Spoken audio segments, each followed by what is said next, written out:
પાલનપુરમાં ખાતર મુદ્દે કોંગ્રેસે વિરોધ કર્યો. કોંગ્રેસ કાર્યાલયથી કલેક્ટર કચેરી સુધી પગપાળા રેલી યોજવામાં આવી. એરોમા સર્કલનું નવીનીકરણ કરવાની પણ માંગ કરવામાં આવી.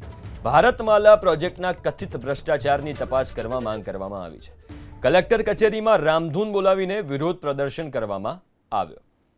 તો આ દ્રશ્યો તમે સ્ક્રીન ઉપર જોઈ શકો છો. પાલનપુરમાં ખાતર મુદ્દે કોંગ્રેસે વિરોધ પ્રદર્શન કર્યું છે. સાથે જ એરોમા સર્કલનું નવીનીકરણ કરવાની પણ માંગ કરવામાં આવી છે અને ભારતમાલા પ્રોજેક્ટના કથિત ભ્રષ્ટાચારની તપાસ કરવા પણ માંગ કરવામાં આવી છે. એરોમા સર્કલનું નવીનીકરણ કરવાની પણ માંગ કરવામાં આવી. ભારતમાલા પ્રોજેક્ટના કથિત ભ્રષ્ટાચારની તપાસ કરવા માંગ કરવામાં આવી છે. કલેક્ટર કચેરીમાં રામધૂન બોલાવીને વિરોધ પ્રદર્શન કરવામાં આવ્યો. તો આ દ્રશ્યો તમે સ્ક્રીન ઉપર જોઈ શકો છો. પાલનપુરમાં ખાતર મુદ્દે કોંગ્રેસે વિરોધ પ્રદર્શન કર્યું છે.